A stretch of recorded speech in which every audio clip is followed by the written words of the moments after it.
प्रिय विद्यार्थियों, आज हम आप लोगों के लिए थर्ड ईयर का एक विषय लेके आए हैं, पेपर सेकंड, विश्व का इतिहास। इसमें आज हम चर्चा करेंगे वियना व्यवस्था की। इससे पहले हमने चर्चा करी थी नेपोलियन की। नेपोलियन का किस तरह से उत्कर्ष हुआ और किस तरह उसका पतन हो गया।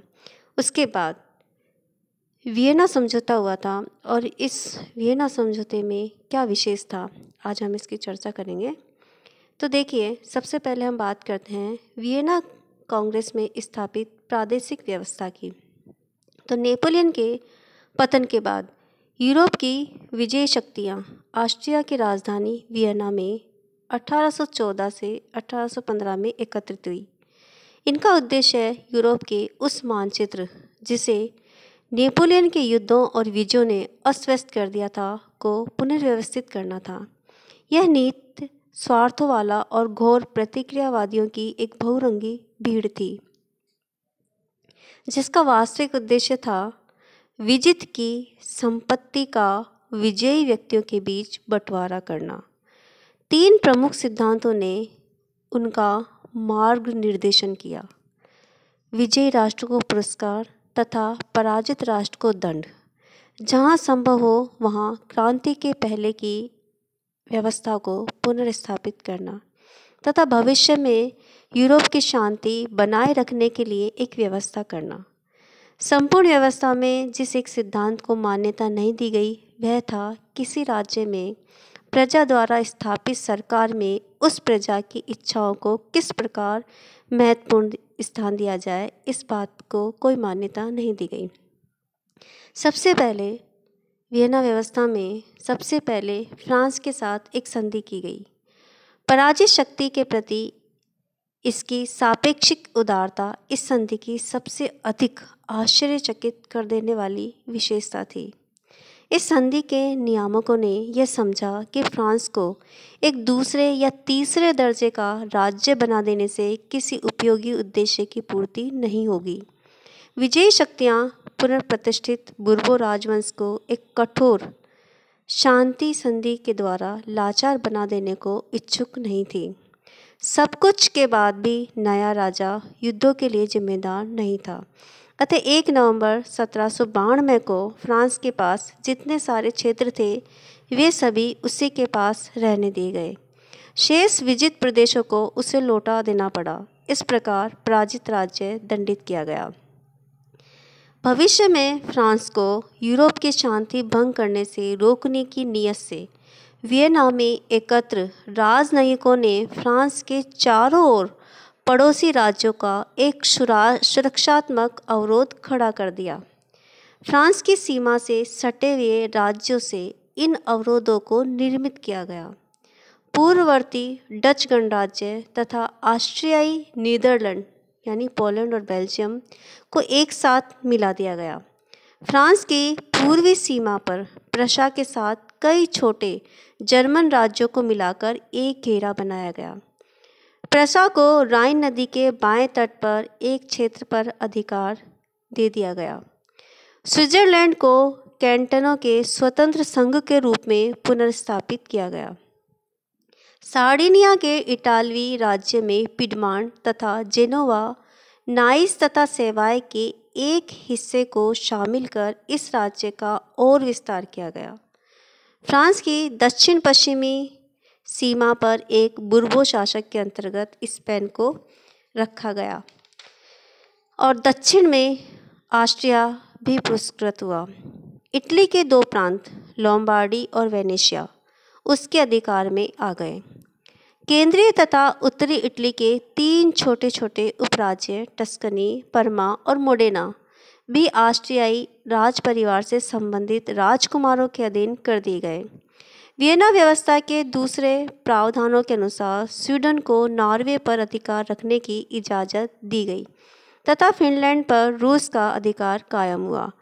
ब्रिटेन को माल्टा, हेलिगोलैंड, आयोनियन द्वीप समूह तथा केप ऑफ गुड होप मिला। वारसा के ग्रैंड डची और वेस्टफेलिया के राज्यों को विघटित कर दिया गया। तो ये थी वियना व्यवस्था। अब देखते हैं इस वियना व्यवस्था का लेखा जोखा। वियना कांग्रेस में एकत्र राजनयिकों पर यह आरोप लगाया जाता है कि उन्होंने फ्रांसीसी क्रांति द्वारा प्रस्तुत की गई चुनौती पर ध्यान नहीं दिया। ये बात को देख सकने में असमर्थ रहे कि जनतंत्र एवं राष्ट्रवाद की नई शक्तियाँ राजनीति को निर्धारित करने वाले तत्वों के रूप में उभर रही थी। इस प्रकार उन्होंने अपने को युग की धारा के विरोध में ला खड़ा किया। यह व्यवस्था पोलैंड और बेल्जियम की अभिलाषाओं को संतुष्ट करने में असफल रही। इसने नॉर्वे को स्वीडन के साथ जोड़ दिया, इटली के विभाजन को पुनर्स्थापित कर दिया, जर्मनी के लिए कोई स्थायी व्यवस्था नहीं निकाली। फिर भी यह मानना ही पड़ेगा कि इसने वह वास्तविक आधारशिला रखी जिस पर बाद का यूरोप निर्मित हुआ। कुछ संदर्भ में वियना व्यवस्था राजनीतिक संबंधों में एक गंभीर परिवर्तन का प्रतीक थी। इसने पहल रूस को सम्मानास्पद प्रदान किया और पश्चिमी यूरोप की राजनीति में प्रभावकारी ढंग से हस्तक्षेप का मौका दिया। अब से हमेशा के लिए रूस ने इस स्थिति को बनाए रखा। इसने पवित्र रोमन साम्राज्य के विघटन को स्वीकार कर जर्मनी की भावी राष्ट्रीय एकता का मार्ग प्रशस्त किया। जर्मन राज्यों की संख्या में कमी का होना बाद में होने वाली एकता की दिशा में उठाया गया एक कदम था। केंद्रीय यूरोप में ऑस्ट्रिया का संकेंद्रण बाद में उसके जर्मन राजनीति से हट जाने की घटना का एक चरण था। सार्डिनिया को मजबूत बनाने से उनमें नेतृत्व करने की क्षमता आई। ये दोनों 19वीं सदी के दो सर्वाधिक महत्वपूर्ण उपलब्धियां जर्मनी और इटली की एकता के केंद्र थे। इसने इस सदी का एक सर्वाधिक राजनीतिक प्रयोग भी किया। यूरोप कंसर्ट के विचार को व्यावहारिकता प्रदान करने का प्रयास इसी ने किया। इसके अतिरिक्त 19वीं सदी में वियना समझौते की उदारवादियों और राष्ट्रवादियों द्वारा व्यापक रूप से आलोचना की गई।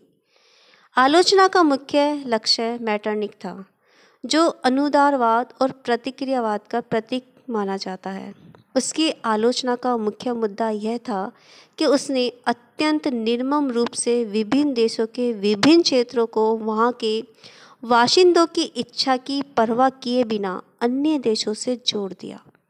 इटली के लोमार्डी और वेनेशिया को ऑस्ट्रिया के अधीन रख दिया।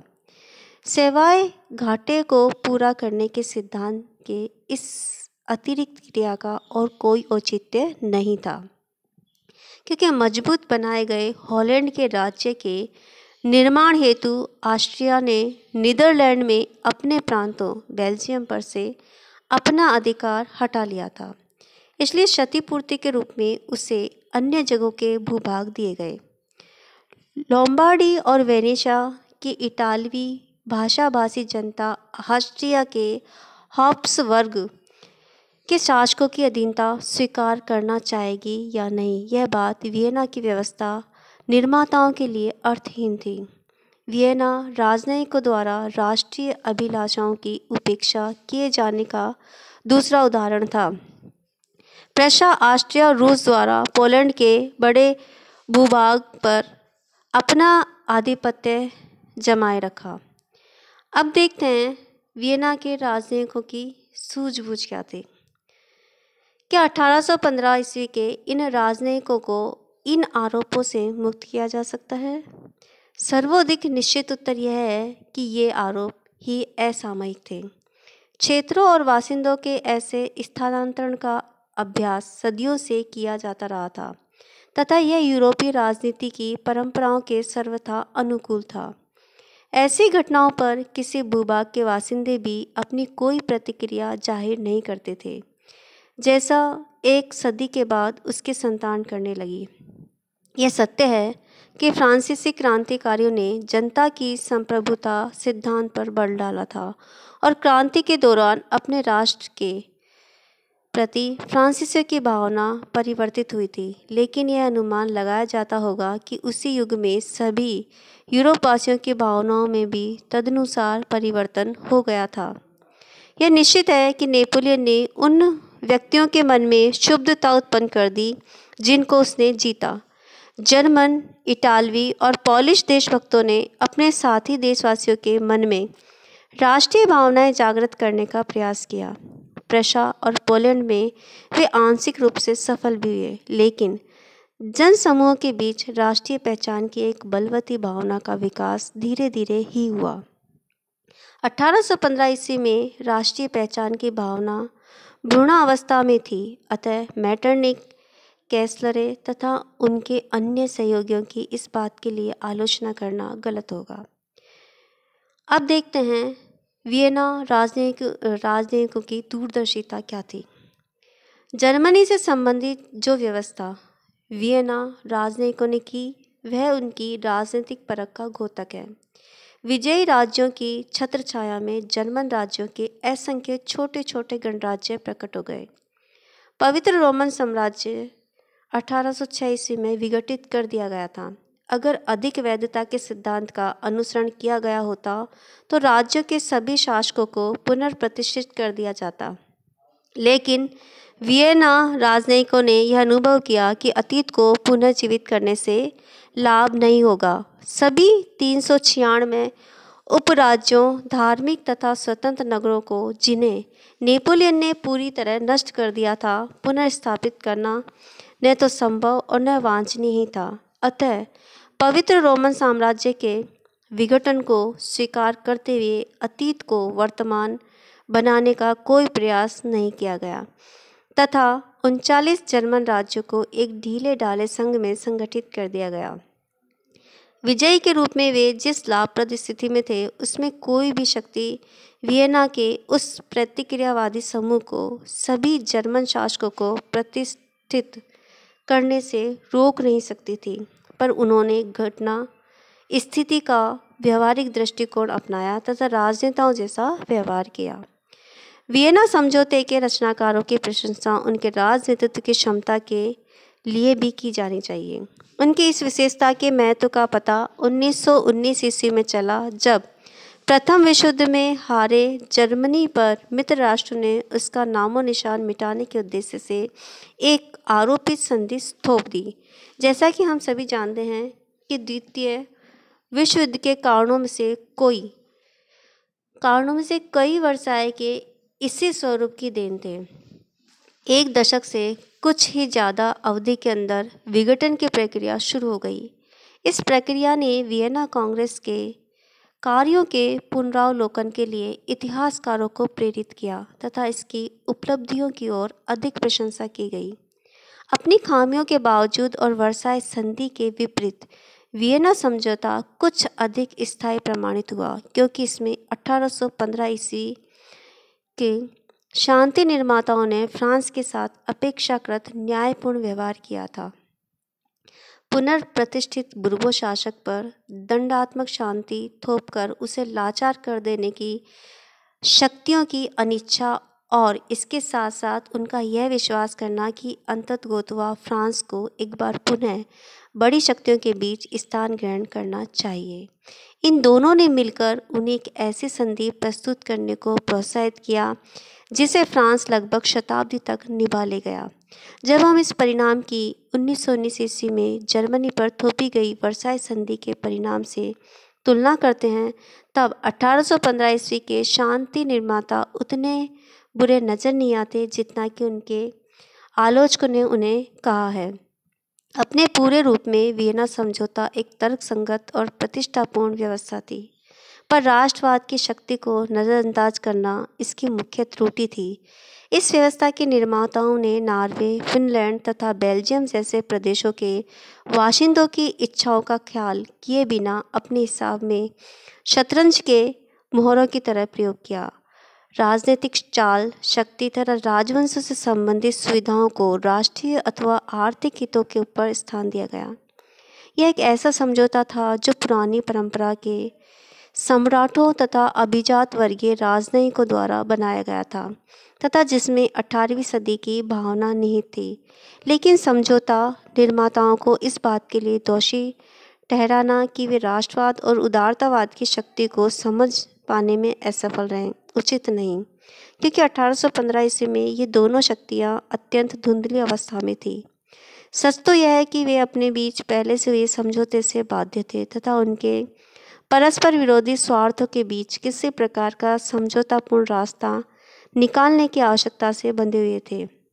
व्यावहारिक राजनीति में वियना कांग्रेस की मुख्य उपलब्धि यह थी कि इसने यूरोप को लगभग आधी शताब्दी तक शांति प्रदान की और यही शांति वह चीज़ थी जिसकी सबसे ज़्यादा आकांक्षा 1815 ईस्वी में अधिकांश यूरोपवासियों को थी।